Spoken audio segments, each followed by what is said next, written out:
Hello hi नमस्कार, आप सुन रहे हैं जागरण पॉडकास्ट का खबरनामा। मैं हूं आपके साथ शताक्षी सिंह।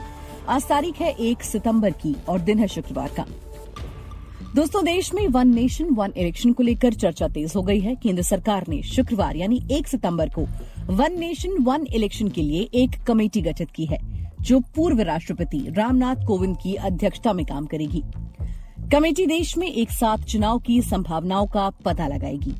कमेटी का गठन ऐसे समय में किया गया है जब केंद्र ने 18 से 22 सितंबर के दौरान संसद का विशेष सत्र बुलाया है। एक खबर के मुताबिक केंद्र सरकार इस दौरान कई महत्वपूर्ण विधेयक पेश करने की तैयारी कर रही है, जिसमें वन नेशन वन इलेक्शन भी शामिल है। तो आज खबरनामा के इस खास एपिसोड में हम वन नेशन वन इलेक्शन के फायदे और नुकसान के बारे में जानेंगे। लेकिन उससे पहले ये जान लेते हैं कि आखिर ये क्या है और बीजेपी के लिए ये इतना खास क्यों है।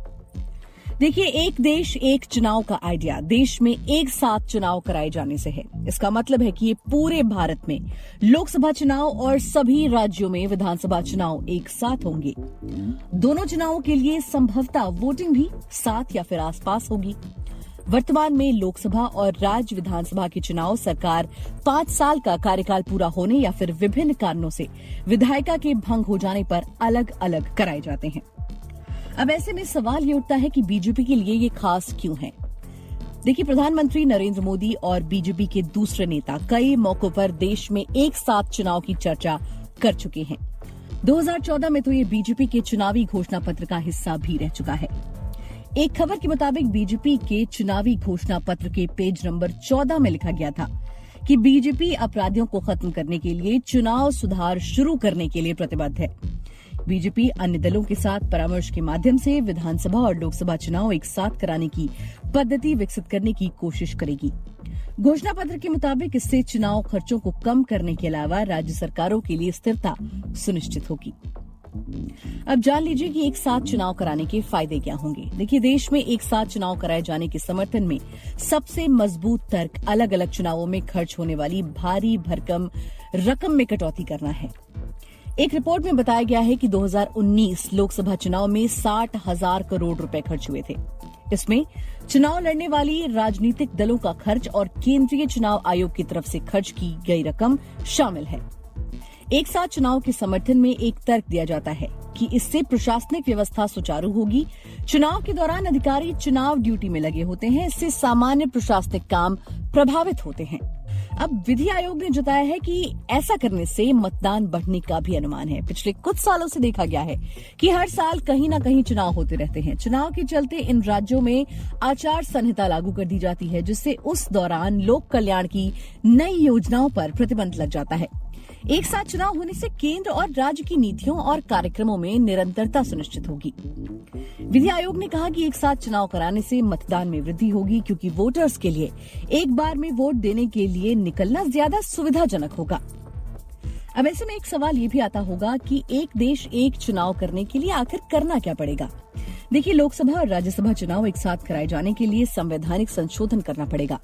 साथ ही जन प्रतिनिधित्व अधिनियम और अन्य संसदीय प्रक्रियाओं में भी संशोधन करना होगा।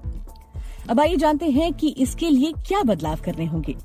देखिए, one nation one election bill लाने के लिए 16 विधानसभाओं का समर्थन चाहिए होगा। यानी पहले देश के 16 राज्यों की विधानसभा में इसके प्रस्ताव को पास कराना होगा। बिल जन प्रतिनिधित्व अधिनियम 1951 के तहत ही लाया जा सकता है, उसमें बदलाव करना होगा। संविधान के अनुच्छेद 83, 85, 172, 174 और 356 में 2/3 बहुमत के साथ संशोधन करना होगा। अब ये जानिए कि एक साथ चुनाव को लेकर आशंका क्या है। देखिए, क्षेत्रीय दलों को बड़ा डर ये है कि वो अपने स्थानीय मुद्दों को मजबूती से नहीं उठा पाएंगे, क्योंकि राष्ट्रीय मुद्दे केंद्र में आ जाएंगे। इसके अलावा वो चुनावी खर्च और चुनावी रणनीति के मामले में भी राष्ट्रीय पार्टियों से मुकाबला नहीं कर पाएंगे। अब ये जानिए कि सर्वे क्या कहता है इसको लेकर।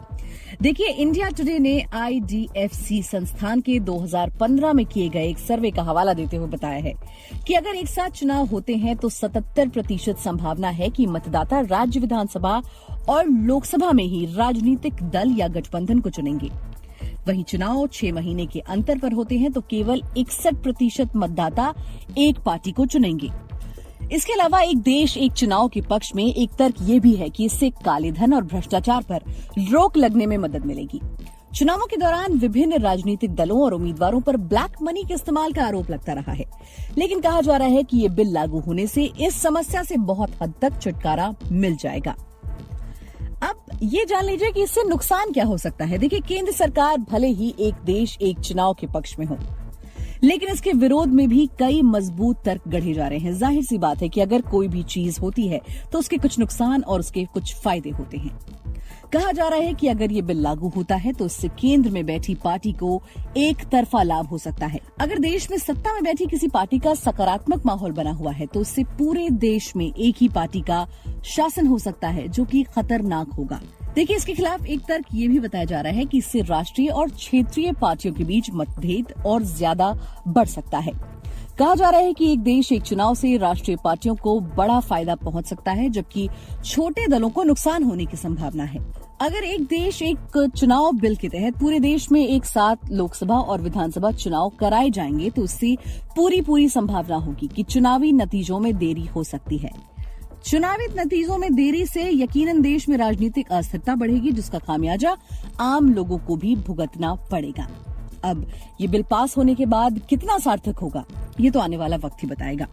फिलहाल आज के लिए बस इतना ही। देश और दुनिया की सभी जरूरी खबरों को जानने के लिए सुनते रहिए जागरण खबरनामा।